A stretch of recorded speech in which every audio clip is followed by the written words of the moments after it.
प्यारे बच्चों, कैसे हैं आप लोग। आशा करते हैं कि आप लोग अच्छे होंगे, स्वस्थ होंगे, मस्त होंगे और आप लोगों की तैयारी बेहतर चल रही होगी। तो फाइनली आप लोगों का एसएससी सीजीएल का 18 सितंबर का फर्स्ट शिफ्ट का एग्ज़ाम हो गया है। 18 सितंबर फर्स्ट शिफ्ट में पूछे गए सभी क्वेश्चंस इस वीडियो में डिस्कस करेंगे, तो इस वीडियो को पूरा ज़रूर देखिए। वीडियो अच्छा लगे तो प्लीज़ वीडियो को लाइक और शेयर ज़रूर करें, और जो भी हमारे नए बच्चे हैं, जिन बच्चों ने चैनल को सब्सक्राइब नहीं किया है, तो प्लीज़ चैनल को सब्सक्राइब, नोटिफिकेशन बेल ऑन करना ना भूलें। तो चलिए वीडियो को स्टार्ट करते हैं। तो देख लेते हैं एसएससी सीजीएल की 18 सितंबर की पहली पाली में कैसे क्या प्रश्न पूछे गए हैं। अगर आपको इसका पीडीएफ चाहिए तो आप हमारा टेलीग्राम चैनल जो उसे ज्वाइन कर लीजिए, लिंक मैंने वीडियो के डिस्क्रिप्शन में दे दिया है। सो गाइस, पहला क्वेश्चन देखिए, पूछा गया था कि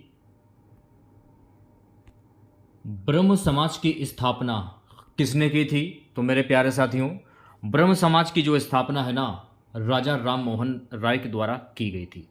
अच्छा, अगर आपसे ये पूछ लिया जाए कि ब्रह्म समाज की स्थापना कब की गई थी और कहाँ पर की गई थी, तो ब्रह्म समाज की स्थापना 1828 में कलकत्ता में राम मोहन रॉय के द्वारा की गई थी। तो ये आपको ध्यान में रखना है। तो आपको देखिए सन याद रखना है और कहाँ पर की गई थी यह भी आपको ध्यान रखना है। और इसकी स्थापना किसने की थी? राजा राम मोहन राय के द्वारा की गई थी। राजा राम मोहन राय को भारतीय नव जागरण का जनक भी कहा जाता है। अगर आपसे पेपर में पूछ लिया जाए कि भारतीय नव जागरण का जनक किसे कहा जाता है, तो राजा राम मोहन राय को कहा जाता है। यहां पर आपको एक बात और ध्यान रखना है, राजा राम मोहन राय ने आत्मीय सभा की भी स्थापना की थी। अगर आपसे पेपर में पूछ लिया जाए कि आत्मीय सभा की स्थापना किसने की थी, तो आत्मीय सभा की स्थापना राजा राम मोहन राय ने की थी। कब की थी? 1815 से 1819 के बीच में। अगर हम बात करें केशव चंद्र सेन की, तो केशव चंद्र सेन ने 1866 में भारत के ब्रह्म समाज के गठन का नेतृत्व किया था। तो अगर आपसे पूछ लिया जाए कि ब्रह्म समाज के गठन का नेतृत्व किसके द्वारा किया गया था, केशव चंद्र सेन के द्वारा कब किया गया था? 1866 में। तो यह भी फैक्ट आपको ध्यान में रखना है।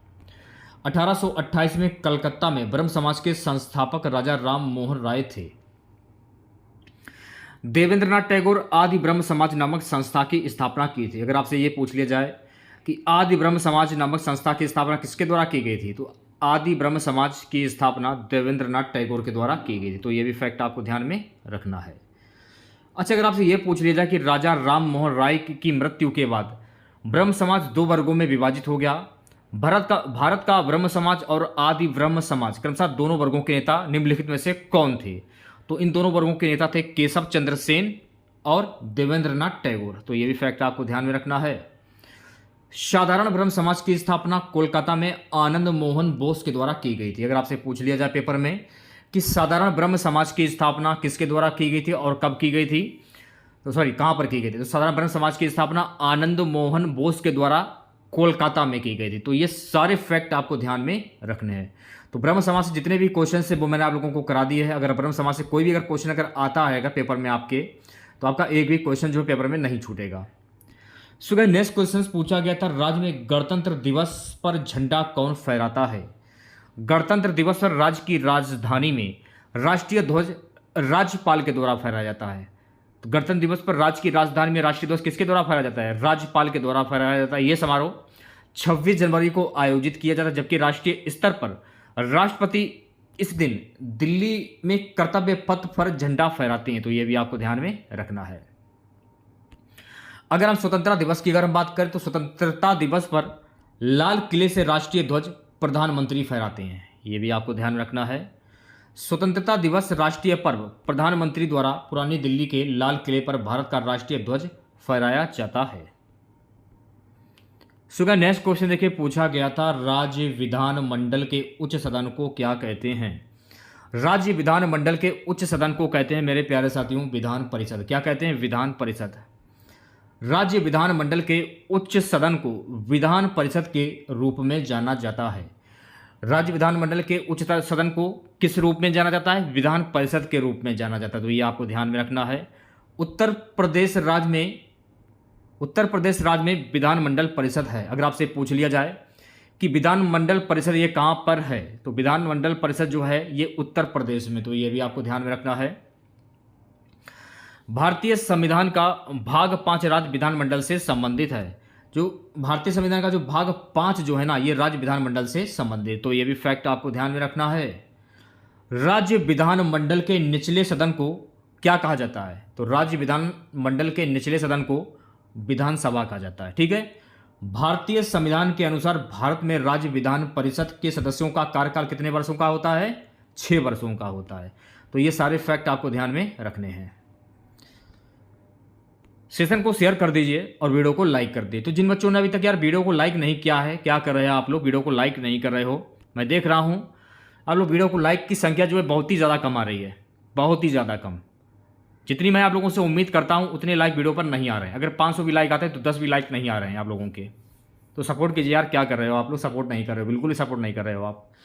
स्वास्थ्य बीमा योजना कब शुरू हुई थी? तो मेरे प्यारे साथियों, स्वास्थ्य बीमा योजना 23 सितंबर 2018 को शुरू हुई थी।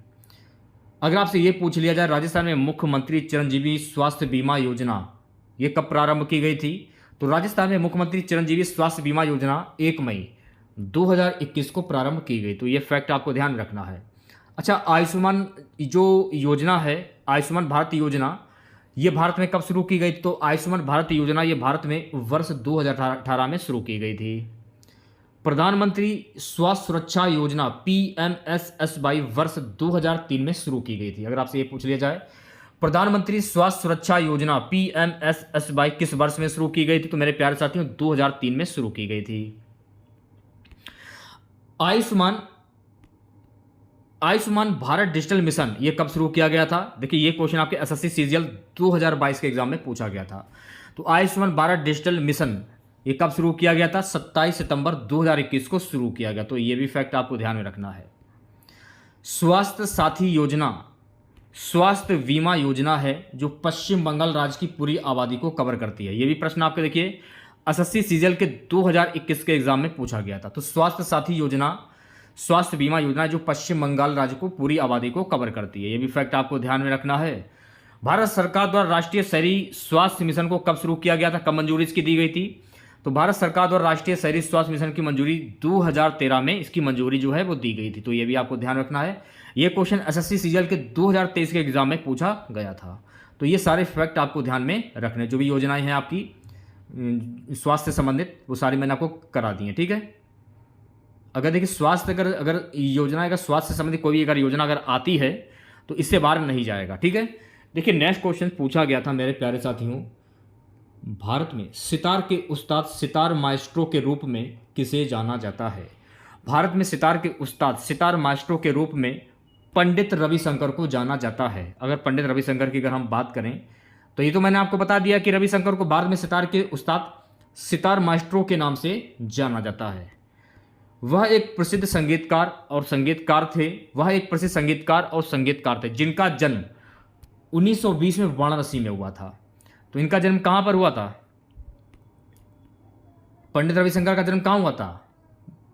वाराणसी में हुआ था। कब हुआ था? 1920 में। और इनकी मृत्यु 2012 में इनकी मृत्यु हुई थी। ये भी आपको ध्यान में रखना है। भारत के महान संगीतकारों में से एक उस्ताद विलायत खां, ये किस वाद्य यंत्र से संबंधित हैं? तो देखिए उस्ताद विलायत खां का संबंध सितार वाद्य यंत्र से संबंधित है और ये सितार वाद्य यंत्र के लिए विश्व प्रसिद्ध हैं। उस्ताद अलाउद्दीन खान ये किस वाद्य यंत्र से संबंधित हैं? तो उस्ताद अलाउद्दीन खान जो है ना, ये भारतीय संगीतकार सरोद संगीत वाद्य यंत्र से संबंधित। तो ये भी फैक्ट आपको ध्यान रखना है। उस्ताद अमजद अली खान, ये कल प्रश्न पेपर में पूछा गया था। तो उस्ताद अमजद अली खान ये किस वाद्य यंत्र से संबंधित है? ये कौन सा वाद्य यंत्र बजाते हैं? तो उस्ताद अमजद अली खान जो है ना, ये सरोद वाद्य यंत्र बजाते हैं। तो ये भी आपको ध्यान में रखना है। अच्छा, विलायत खान का संबंध किस वाद्य यंत्र से? तो विलायत खान का संबंध सितार वाद्य यंत्र से। तो ये भी फैक्ट आपको ध्यान में रखना है। उस्ताद बिस्मिल्लाह खां भारतीय शास्त्रीय संगीतकारों में से किसके नाम पर ईरान के तेहरान के एक सभागार है? जो उस्ताद बिस्मिल्लाह खां हैं ये भारतीय शास्त्रीय संगीतकारों में से एक हैं। इनके नाम पर ईरान के तेहरान में एक सभागार है। ये भी आपको ध्यान में रखना है। पंडित रविशंकर की अगर हम बात करें तो पंडित रविशंकर को 1999 में भारत के सर्वोच्च नागरिक सम्मान भारत रत्न से सम्मानित किया गया था। वे सितार वाद्य यंत्र बजाते हैं। यानी पंडित रविशंकर का संबंध किस वाद्य यंत्र से है? सितार वाद्य यंत्र से है। ठीक है। तो पंडित रविशंकर से भी प्रश्न देखिए पेपर में आपके पूछा जा चुका है SSC CGL के एग्जाम में। तो ये सारे फैक्ट आपको ध्यान में रखने हैं।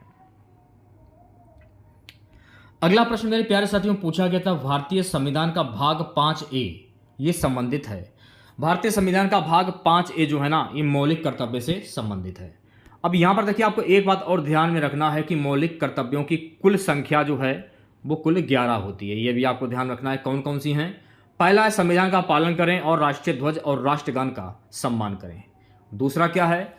स्वतंत्रता संग्राम के आदर्शों का पालन करें। तीसरा क्या है? भारत की सार्वभौमता और अखंडता की रक्षा करें।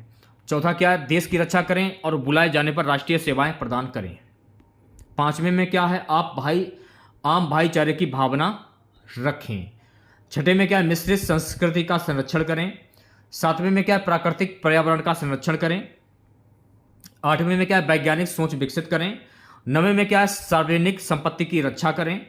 और 10वें में क्या? उत्कृष्टता के लिए प्रयास करें। 11वें में क्या है? सभी माता पिता अभिभावकों का कर्तव्य है कि वे अपने 6 से 14 वर्ष आयु वर्ग के बच्चों को स्कूल भेजें।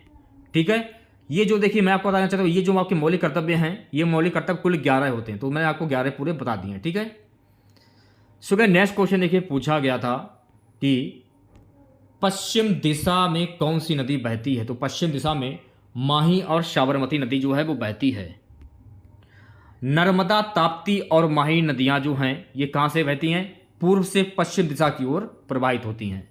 अच्छा, अगर आपसे ये पूछ लिया जाए भारत की सबसे लंबी नदी कौन सी है, तो मेरे प्यारे साथियों भारत की जो सबसे लंबी नदी है वो है गंगा नदी। तो ये भी आपको ध्यान में रखना है। भारतीय नदियों को कितने समूह में बांटा गया है? अगर आपसे पूछ लिया जाए कि भारतीय नदियों को कुल कितने समूह में बांटा गया, तो भारतीय नदियों को कुल 2 समूह में बांटा गया। ठीक है।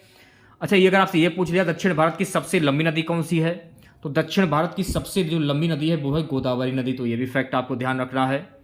अच्छा, महानदी जो है ये कहाँ से निकलती है? तो महानदी जो है ना ये भारत से निकलती है। तो ये भी आपको ध्यान में रखना है। भारत में अधिकांश नदियाँ कौन सी खाड़ी से मिल जाती हैं? तो भारत में अधिकांश नदियाँ जो है ना ये बंगाल की खाड़ी में मिल जाती हैं। भारत की सबसे छोटी नदी कौन सी है? तो भारत की जो सबसे छोटी नदी है गाइस ये है अरवरी नदी। कौन सी है? अरवरी नदी। तो ये सारे फैक्ट आपको ध्यान में रखने हैं। यार वीडियो को लाइक कर दीजिए, क्या कर रहे हो आप लोग, वीडियो को लाइक नहीं करते हो। ओलंपिक में भाग लेने वाली प्रथम महिला कौन थी? यह प्रश्न पूछा गया था। तो ओलंपिक में भाग लेने वाली प्रथम महिला थी गीता फोगाट। एक है दीपा कर्माकर। तो दीपा कर्माकर ये ओलंपिक में भाग लेने वाली पहली भारतीय महिला जिम्नास्टर हैं। अगर आपसे ये पूछ लिया जाए कि ओलंपिक में भाग लेने वाली पहली भारतीय महिला जिम्नास्टर कौन है, तो दीपा कर्माकर, ये आपको ध्यान में रखना है। अच्छा, ओलंपिक पदक जीतने वाली पहली भारतीय महिला कौन है? तो ओलंपिक पदक जीतने वाली पहली भारतीय महिला है कर्णम मल्लेश्वरी। तो ये भी फैक्ट आपको ध्यान में रखना है। अच्छा, अगर आपसे ये पूछ लिया जाए ओलंपिक में भारत का प्रतिनिधित्व करने वाली पहली भारतीय महिला एथलीट कौन है, तो ओलंपिक में भारत का प्रतिनिधित्व करने वाली पहली भारतीय महिला एथलीट है नीलिमा घोष। कौन है? नीलिमा घोष। ओलंपिक में पहली बार महिलाओं ने कितने लोगों ने भाग लिया था? ओलंपिक में पहली बार कितनी महिलाओं ने भाग लिया था? कुल 1900 लोगों ने भाग लिया था। अगर हम बात करें कल्पना चावला की, कल्पना चावला एक भारतीय मूल की अमेरिकी अंतरिक्ष यात्री और मैकेनिकल इंजीनियर थी जो अंतरिक्ष में जाने वाली भारतीय मूल की पहली महिला थी। यह आपको ध्यान रखना है। अक्सर प्रश्न पेपर आपसे पूछ लिया जाता है कि अंतरिक्ष में जाने वाली भारतीय मूल की पहली महिला कौन थी? अंजू बावी जॉर्ज। 2003 में पेरिस में विश्व एथलेटिक्स चैंपियनशिप में लंबी कूद में कांस्य पदक जीतने वाली पहली भारतीय एथलीट थी। तो यह भी फैक्ट आपको ध्यान में रखना है। पीटी उषा की अगर हम बात करें तो पीटी उषा ने 4 एशियाई स्वर्ण पदक और 7 रजत पदक जीते हैं। उन्हें अक्सर भारतीय ट्रैक और फील्ड की रानी कहा जाता है। अगर आपसे पूछ लिया है पेपर में कि भारतीय ट्रैक और फील्ड की रानी किन्हें कहा जाता है, तो पीटी उषा को कहा जाता है। तो ये सारे फैक्ट आपको ध्यान में रखने हैं। नेक्स्ट क्वेश्चन पूछा गया था संताल विद्रोह के मुख्य नेता कौन थे? तो मेरे प्यारे साथियों संताल विद्रोह के मुख्य नेता थे सिद्धू। कौन है? सिंधु। 1855 से 26 ईस्वी में संताल विद्रोह हुआ था। अगर आपसे पूछ लिया संताल विद्रोह कब से कब तक हुआ था, तो संताल विद्रोह 1855 से 1856 के बीच में हुआ था। 1855 में संताल विद्रोह का नेतृत्व किसने किया था?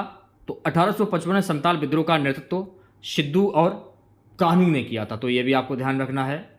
संताल विद्रोह 1855 से 56 के बाद भागलपुर और वीरभूम जिले से 5,500 वर्ग मील की दूरी पर संथाल परगना बनाया गया था। तो ये भी फैक्ट आपको ध्यान में रखना है। जनजातीय आंदोलन संताल विद्रोह ये कब हुआ था? तो जनजातीय आंदोलन संताल विद्रोह 1855 में हुआ था। भारत के झारखंड राज्य में संताल विद्रोह हुआ था। तो ये सारे फैक्ट आपको ध्यान में रखने हैं। संताल विद्रोह से जितने भी क्वेश्चन बन रहे थे वो मैंने आप लोगों को करा दिए हैं। अगर आपके एग्जाम में संताल विद्रोह से अगर प्रश्न अगर आता है तो इससे बाहर नहीं जाएगा।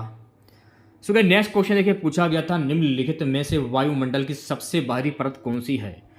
वायुमंडल की सबसे बाहरी परत की बात हो रही है। तो वायुमंडल की सबसे बाहरी परत का नाम क्या है? मध्यमंडल। वायुमंडल की सबसे ऊपरी परत कौन सी है? और आपसे यह पूछ लिया जाए तो वायुमंडल की सबसे ऊपरी परत है वहीमंडल। कौन सी है? वहीमंडल। तो यह भी आपको ध्यान में रखना है।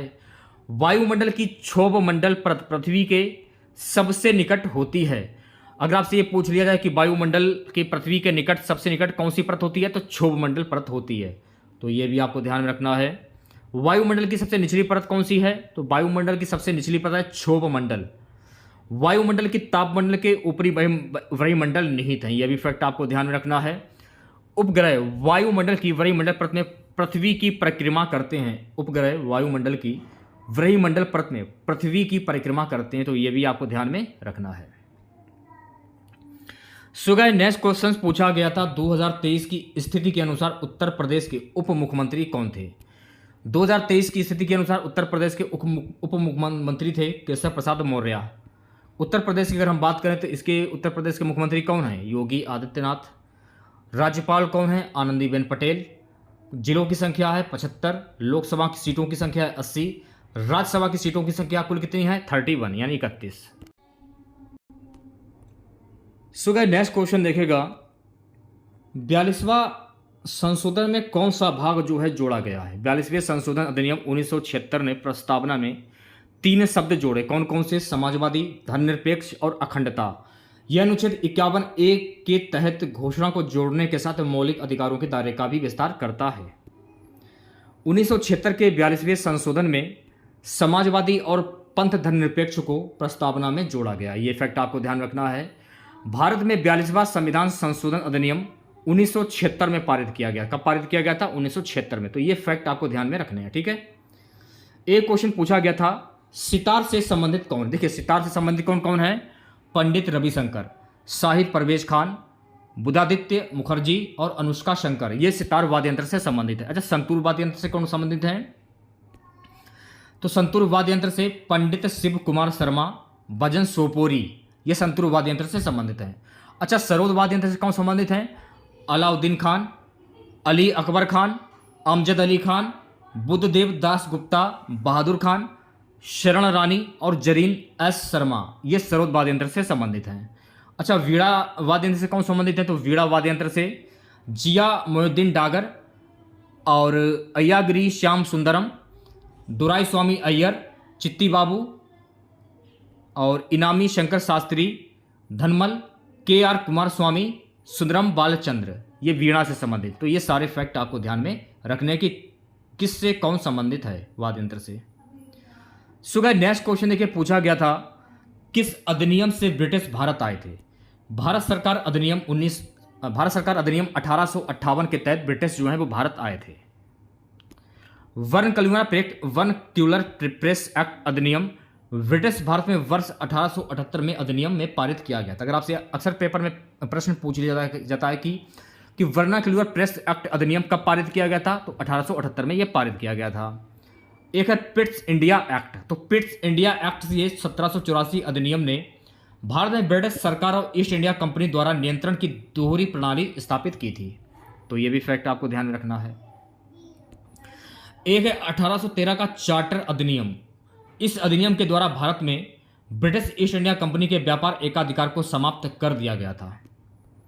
वर्ष 1773 में ब्रिटिश संसद द्वारा मुख्य रूप से बंगाल में ईस्ट इंडिया कंपनी के क्षेत्रों को नियंत्रित करने के लिए रेगुलेटिंग एक्ट अधिनियम पारित किया गया था। ठीक है, तो ये सारे फैक्ट आपको ध्यान में रखने हैं।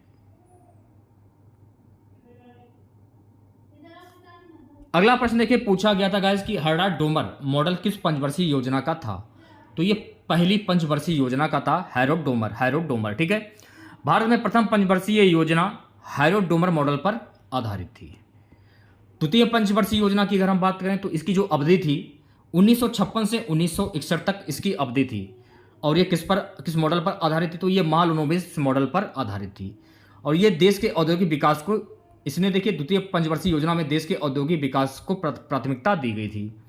इस योजना के दौरान भारत के दुर्गापुर पश्चिम बंगाल, भिलाई छत्तीसगढ़, राउरकेला ओडिशा इस्पात संयंत्रों की शुरुआत हुई थी। चतुर्थ पंचवर्षीय योजना की अगर हम बात करें तो देखिए चतुर्थ पंचवर्षीय योजना की अवधि कितनी से कब तक थी? 1969 से 1974 तक। और इस योजना के दो मुख्य उद्देश्य स्थिरता के साथ विकास और आत्मनिर्भरता की प्रगतिशील उपलब्धि। 1971 का भारत पाक युद्ध इसी पंचवर्षीय योजना के दौरान हुआ था। इस योजना के दौरान ऑपरेशन फ्लड की भी शुरुआत की गई थी, तो ये भी आपको ध्यान में रखना है। अगर हम पांचवी पंचवर्षीय योजना की बात करें तो पांचवी पंचवर्षीय योजना की अवधि कब से कब तक थी? 1974 से 1979 तक। इसमें देखिए कृषि और उद्योग और खानों को प्राथमिकता दी गई थी। इस योजना का प्रारूप डीपी धर द्वारा तैयार और लॉन्च किया गया था। अगर आपसे ये पूछ लिया जाए कि पांचवी पंचवर्षीय योजना का प्रारूप किसके द्वारा तैयार किया गया था, किसके द्वारा लॉन्च किया गया था? डीपी धर के द्वारा लॉन्च और तैयार किया गया था। इस योजना के दौरान 20 सूत्री कार्यक्रम का शुभारंभ किया गया था। तो ये सारे फैक्ट जो है आपको ध्यान रखना है। छठवीं पंचवर्षीय योजना की बात करें तो छठवीं पंचवर्षीय योजना की जो अवधि है 1980 से 1985 तक, और इसका उद्देश्य क्या था? गरीबी उन्मूलन और तकनीकी आत्मनिर्भरता। ठीक है। और इसी पंचवर्षीय योजना में नाबार्ड की स्थापना हुई थी वर्ष 1982 में, तो ये भी आपको ध्यान में रखना है। आठवीं पंचवर्षीय योजना की अगर हम बात करें तो इसकी अवधि 1992 से 1997 तक थी। इसमें मानव संसाधन मानव मॉडल के विकास को प्राथमिकता दी गई थी। ठीक है। भारत में उदारीकरण, निजीकरण और वैश्वीकरण एलपीजी की शुरुआत हुई थी और नई आर्थिक नीति जो है इसी में पेश की गई थी। तो ये सारे फैक्ट आपको ध्यान में रखने, जो ही पंचवर्षीय योजना है वो मैंने आप लोगों को करा दी है। इससे बार क्वेश्चन पेपर में नहीं जाएगा। एक क्वेश्चन पूछा गया था, सिल्वर क्लोराइड का रंग ग्रे क्यों हो जाता है? तो मेरे प्यारे साथियों, सिल्वर क्लोराइड का रंग ग्रे क्यों हो जाता है? सूर्य के प्रकाश के कारण। ठीक है। तो सूर्य की उपस्थिति में सिल्वर क्लोराइड विघटित होकर सिल्वर और क्लोरीन में बदल जाता है, जो एक फिल्टर के रूप में कार्य करते हैं तथा प्रतिक्रियाओं को रोकते हैं। ठीक है। तो अगर आप लोगों को वीडियो अच्छा लगा हो तो प्लीज़ वीडियो को लाइक और शेयर जरूर कीजिएगा। और चैनल पर नए हैं, जिन लोगों ने अभी तक चैनल को सब्सक्राइब नहीं किया है तो प्लीज़ चैनल को जरूर सब्सक्राइब करें और नोटिफिकेशन बेल ऑन करना ना भूलें। अगर आपको इसकी पीडीएफ चाहिए तो आप हमारा टेलीग्राम चैनल ज्वाइन कर लीजिए, लिंक मैंने वीडियो के डिस्क्रिप्शन में दे दिया है। तो मिलते हैं नेक्स्ट वीडियो के साथ। जय हिंद, जय भारत।